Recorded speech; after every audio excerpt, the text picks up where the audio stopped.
ಧರ್ಮಸ್ಥಳದಲ್ಲಿ ಬಿಜೆಪಿ ಆಣೆ ಪ್ರಮಾಣ ವಿಚಾರಕ್ಕೆ ಸಂಬಂಧಪಟ್ಟಂತೆ ಹೈಕಮಾಂಡ್ ಸೂಚನೆಯ ಮೇರೆಗೆ ಧರ್ಮಸ್ಥಳದಲ್ಲಿ ಆಣೆ ಮಾಡುವಂತಹ ಒಂದು ಕಾರ್ಯಕ್ರಮವನ್ನು ಸ್ಥಗಿತಗೊಳಿಸಲಾಗಿದೆ. ಬದಲಾವಣೆ ಮಾಡಲಾಗಿದೆ ಆ ನಿರ್ಧಾರವನ್ನು. ವಿ.ವಿ. ವಿಜೇಂದ್ರ ಅವರು ಧರ್ಮಸ್ಥಳದಲ್ಲಿ ಎಲ್ಲ ಶಾಸಕರುಗಳ ಸಮ್ಮುಖದಲ್ಲಿ ಆಣೆ ಪ್ರಮಾಣವನ್ನು ಮಾಡಿಸುವ ಒಂದು ನಿರ್ಧಾರವನ್ನು ತೆಗೆದುಕೊಂಡಿದ್ದು ಮತ್ತು ಧರ್ಮಸ್ಥಳದಲ್ಲಿ ಸಚಿವ ಸಂಪುಟ ಶಾಸಕಾಂಗ ಸಭೆಯನ್ನು ಕರೆಯುವಂತಹ ಒಂದು ಆಲೋಚನೆಯಲ್ಲಿದ್ದರು.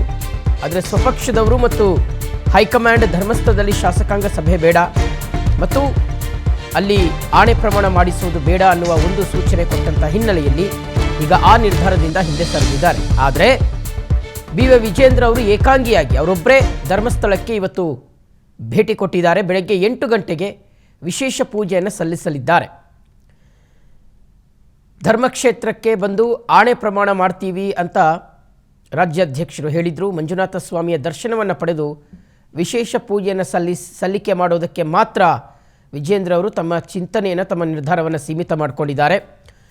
ಬದಲಾಗಿ ಯಾವುದೇ ಕಾರಣಕ್ಕೂ ಧರ್ಮಸ್ಥಳದಲ್ಲಿ ಈ ಆಣೆ ಪ್ರಮಾಣ ವಿಚಾರಕ್ಕೆ ಸಂಬಂಧಪಟ್ಟಂತೆ ಹೈಕಮಾಂಡ್ ಕಡೆಯಿಂದ ಆಗಿರ್ಬೋದು ಅಥವಾ ಸ್ವಪಕ್ಷದ ಒಂದಷ್ಟು ಪ್ರಮುಖ ನಾಯಕರು ಅಂಥ ನಿರ್ಧಾರ ಬೇಡ, ಕ್ಷೇತ್ರವನ್ನು ನಾವು ರಾಜಕೀಯಗೊಳಿಸೋದು ಬೇಡ, ರಾಜಕಾರಣಕ್ಕೆ ನಾವು ಧರ್ಮಸ್ಥಳವನ್ನು ಬಳಸಿಕೊಳ್ಳೋದು ಬೇಡ ಅನ್ನುವ ಒಂದು ಅಭಿಪ್ರಾಯವನ್ನು ವ್ಯಕ್ತಪಡಿಸಿದಂಥ ಹಿನ್ನೆಲೆಯಲ್ಲಿ ಈಗ ವಿಜೇಂದ್ರ ಅವರು ತಮ್ಮ ನಿರ್ಧಾರವನ್ನು ಬದಲಿಸಿಕೊಂಡಿದ್ದಾರೆ.